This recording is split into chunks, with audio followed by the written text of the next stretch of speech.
What's up, and welcome to the FY Fly Podcast. My name is Hassan Thomas, aka the kid that did, and the man that can, baby. And today, we're gonna be chopping up with my man, Lawrence Cain Jr., about our creator conversation at FinCon 2024 in Atlanta, Georgia.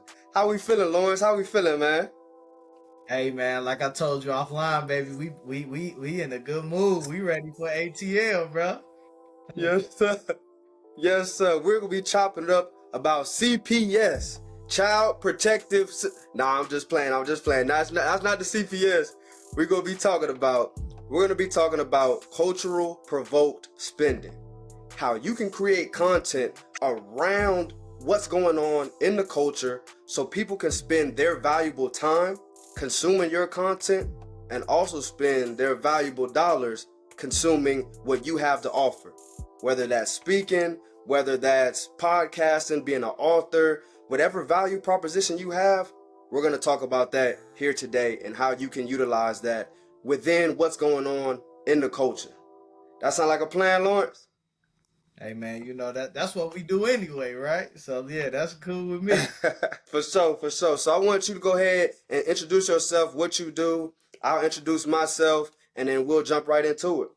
Sure. So I'm Lawrence Cain Jr., author, financial coach, CEO of Abundance University. I've been in business since 2015, so going into my 10th year. I've written 4 books. Most recently, I published a children's book called Little Lawrence Goes to the Bank. It's for that grade level of kindergarten through first or second grade. So very proud of that.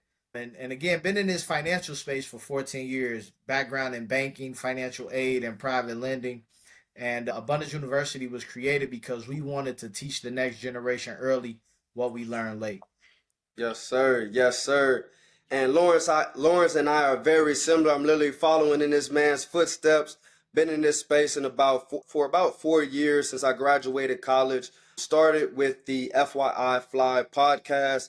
That podcast then led me to writing 2 books called From College to COVID, detailing my journey because I graduated in 2020, and detailing my journey going through that, and then also some of the biggest lessons I learned in that first book. Lawrence was actually featured in that book. The second book is called From College to COVID to Recession, more of that guide to making and managing money during that economic downfall. Then utilize those first 2 things, the podcast, the books, to start public speaking at colleges, high schools, youth, and nonprofit organizations, and really providing that transformational impact for our youth. So very, very happy to be here with y'all today. We're going to have a great conversation, and I want to dive in for the people who may not even know what is FinCon. Let's talk a little bit about that. Is what is FinCon? Let's talk about our experiences there. So Lawrence, what would you say if you had to say, like, what is FinCon? What made you come? Because I know your first time was last year, I believe. What would you say, like, what is Yeah, it FinCon and what was. made you come last year? Man, I always wanted to go. I think, being in the financial space, it's one of the bigger financial conferences. And I just, throughout the years, never could find time to do it. I got kids, I got a wife. It's usually during the school year. Yeah. So it's usually up until that point, it was kind of hard. But last year, I put my name in the hat to speak, and I knew I was gonna go anyway. I was like, regardless if I get chose to speak, I'm going. I want to be in an environment of like-minded individuals. So my experience with FinCon Mhm. was pretty great. Obviously, it was in New Orleans, and it was great weather the whole Yes, time we sir. were down there. So to be able to That's the just perfect be first in time to the go. rooms, and I'm very big on education. I don't believe that you can be great at what you do if you're not continuously learning from others that's doing it in a different, time zone, a different way. And that it was just awesome for me, man, just to see people I follow, seeing people that you've been following on online, to meeting people that, again, they were there for the Hmm. first time, but really just be very intentional with what you're coming down for. There may be some people Hmm. you want to meet. It may be some information you want to learn. Man, it may be some content you want to capture for your brand, right? So be very Yep. intentional with the time spent while you're in the actual conference, and then even after the doors are closed, continue to just enjoy the culture of FinCon and the people down there. Yeah, man. I think that's great advice. What you said, being intentional about, because you even talked about when we, our private conversations last year, you were just saying it was so much going on and you just really had to immerse yourself in the full experience.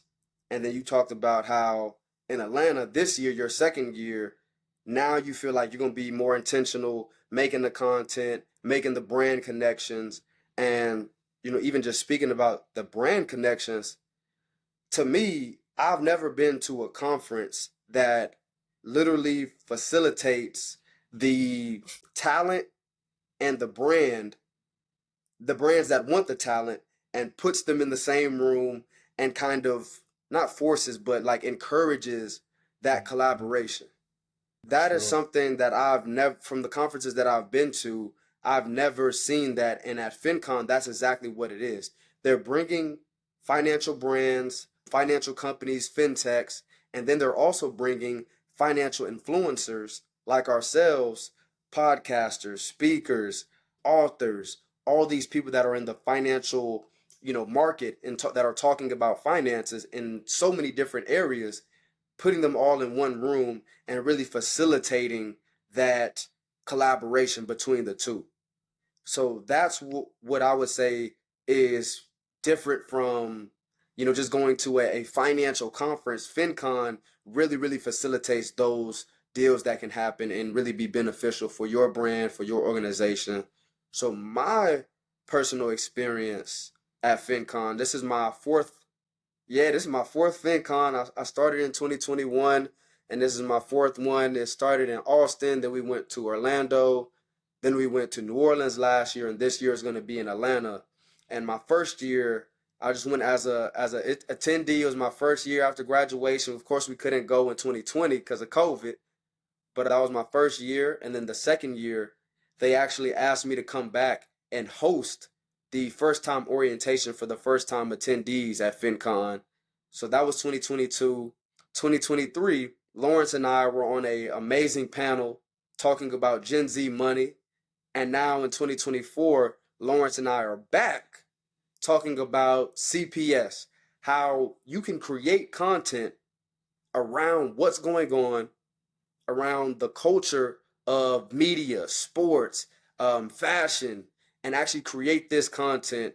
So, Lawrence, what do you feel like is one of the topics right now that's supremely relevant that we can kind of show them an example of how they can take this content or take this topic that's going on in the market and then frame it for their specific content? Yes, we talk about sports. I think the biggest story in the NBA as of right now is LeBron and Bronny, right? Like that's true, like Mm-hmm. generational legacy, you know, like he has nothing else to prove but to be able to be in his craft so long. Like we see that with like traditional businesses, right? Where if I own Yeah. a supermarket, my son could then take over, right? We look at somebody like Gary Vee. That's what he did. Gary Vee worked in his dad's liquor store and then he took it over.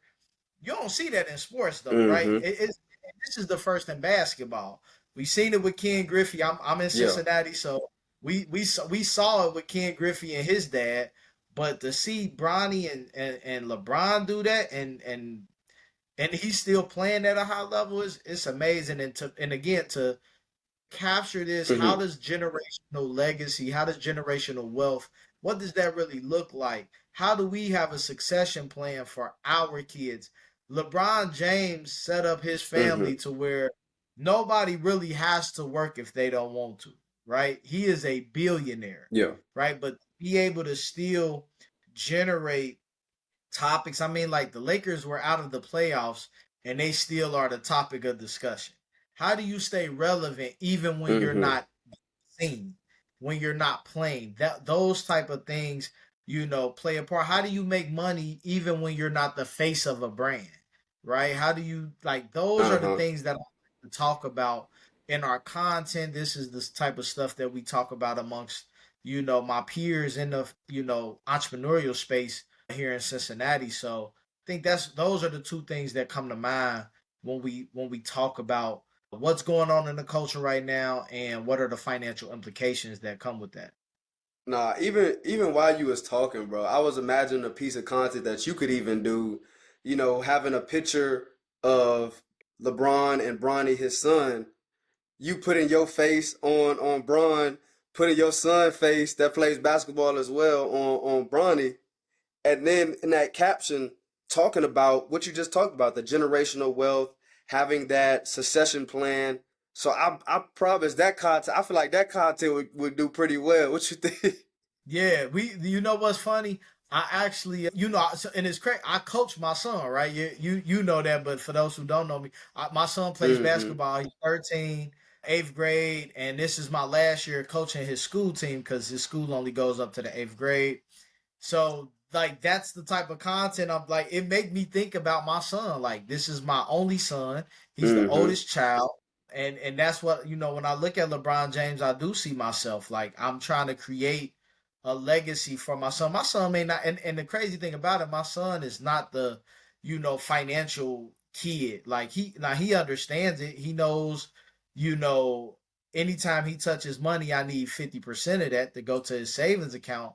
But he is Hmm. an entrepreneur in his own right. He's carving out his own lane. He wants his own, like he has his own clothing brand because this is mine, right? So we already are in Yeah. that space together. So it's just real cool that you again that content is easily like you. It's really about just what it's relevant to me right now. For you, you don't have a son right now, right? So that's not content that you can create, and that's one thing that we want to harp on. Don't just create content just because it Hmm. could be digested to the for your audience. Like if it don't make sense to you, it probably won't make sense to your audience. Yeah, and that's 100% true. It has to You still there, be brother? authentic content. And I think that's where it kind of goes into what's your goal of the content that you're producing?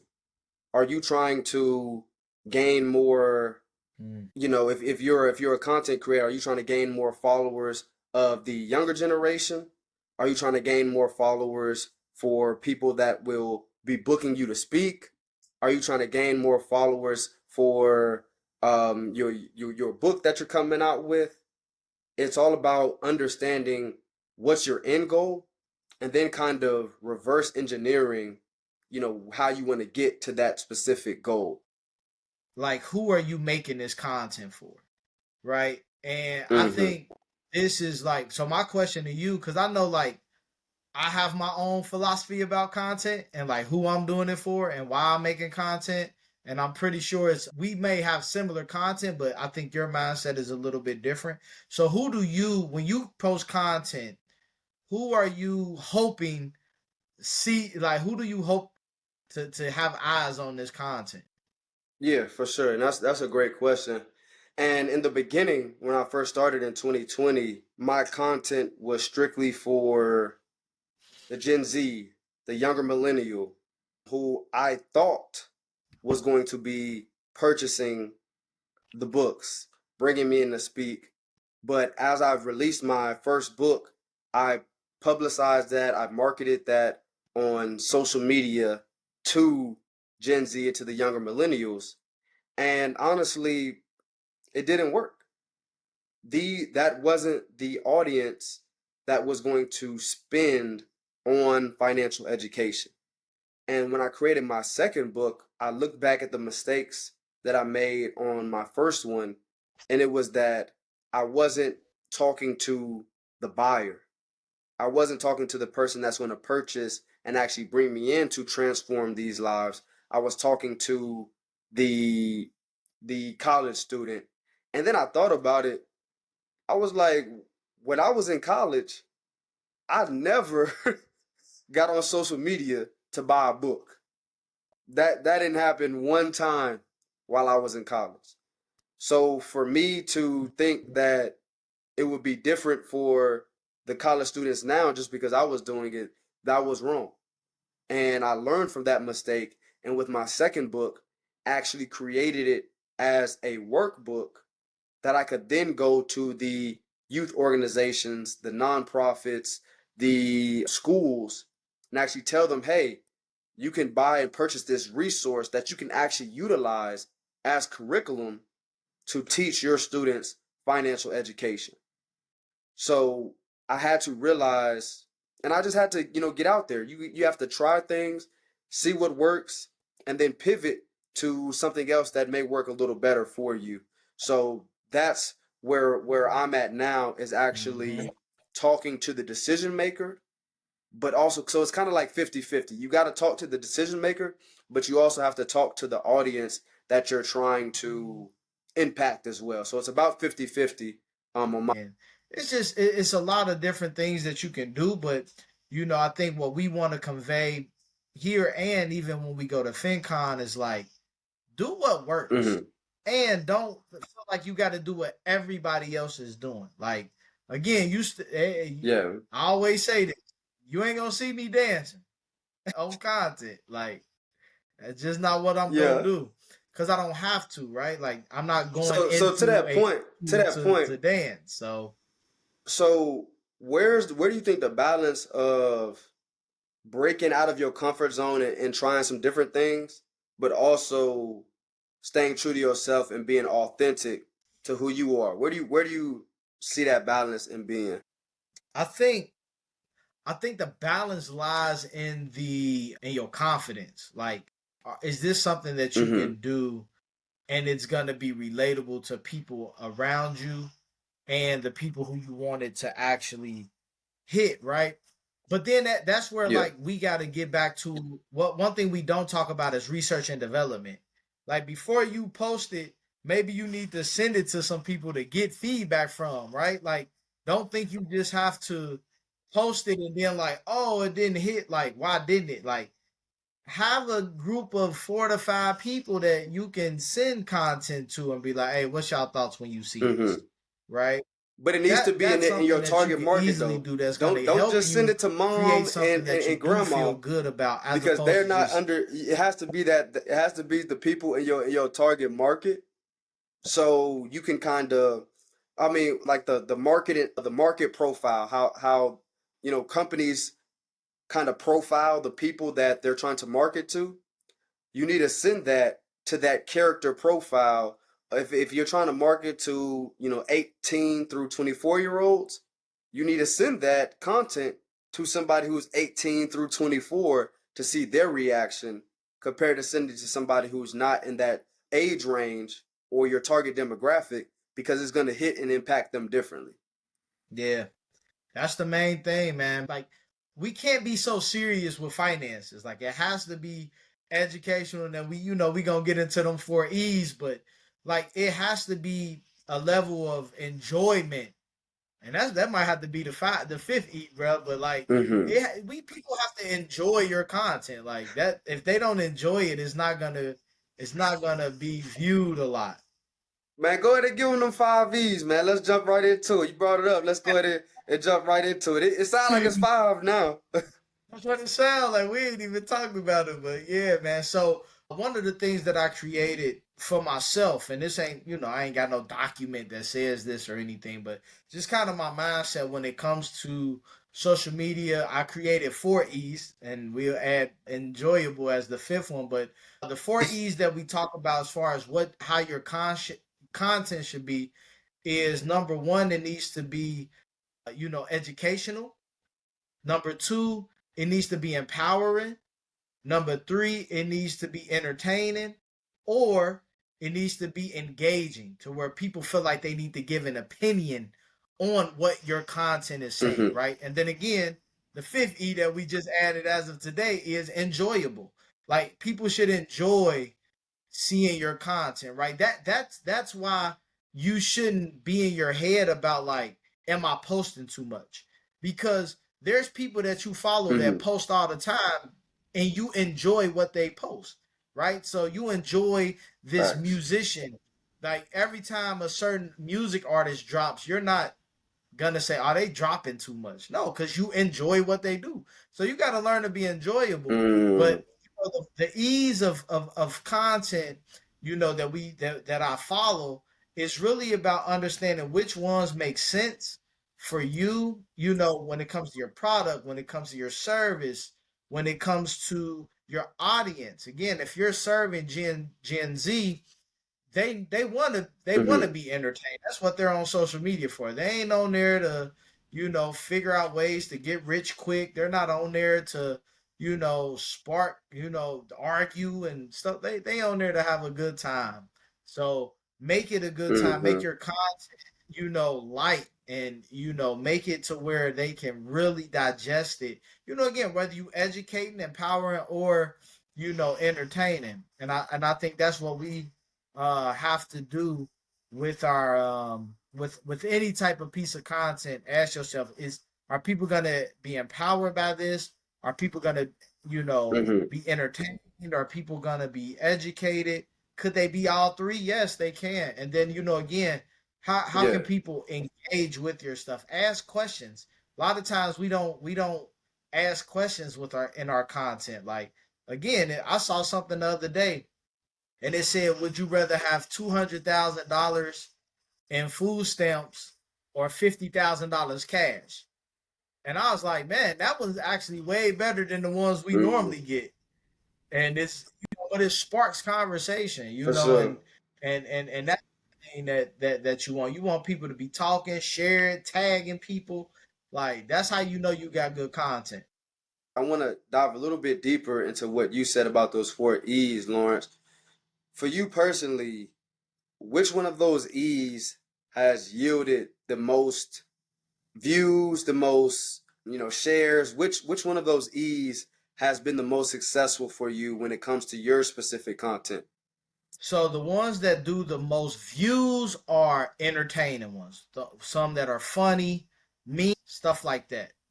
Those give me the most views. Now, the ones that give me the most value when it comes to those people who make the decisions are the ones where I'm educating. So if I reach out to a school, I can send them videos of content that I've done at other schools that they may have not been viral, but they have enough views. Most colleges that we work with, Mm, their own, other than their sports, like their actual social media platforms, they don't get a lot of views. So if you have a video that did 3,000 views, that's a lot to a college. Like, if you have Gosh. 10 comments on your post, that's a lot of comments for somebody who's trying to view your stuff, right? So I think for me, Mm-hmm. entertainment and education are my two ones that I focus on. So I think that's a great, way to kind of put our heads around what we're doing, being relatable over aspirational, authentic over forced, community over individual. And I think we can start implementing some of those quotes into our content schedule and our content strategy. That will really be a beneficial way for us to start making some content that really hits home for people.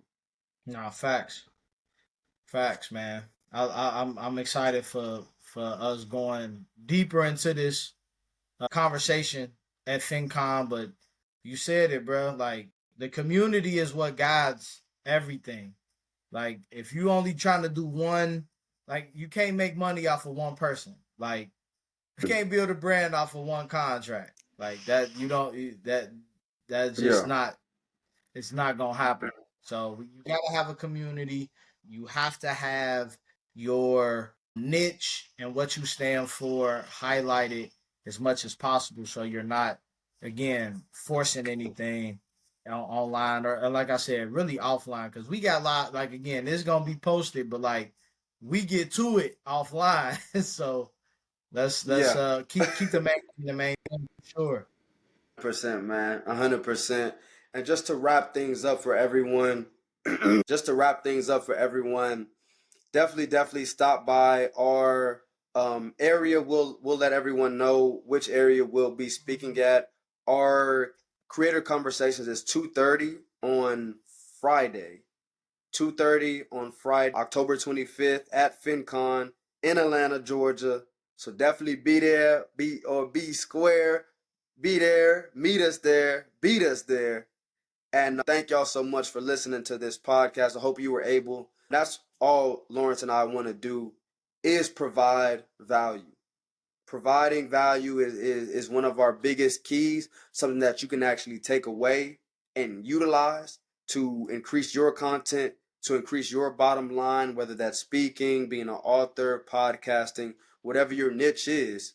We just want to help you accelerate that and really help you build what you want to build. So, Lawrence, do you got any final takeaways? Anything else that you want to add? I'm gonna just say this, man. Focus on value, not views. You're gonna go a long way. I gotta add that to the little list right there. Value over views. That's tough, man. That's tough. Thank y'all so much for all of our listeners. Y'all already know what time it is. We need y'all to stay safe, stay invested, and stay FYI fly. We'll see y'all at FinCon.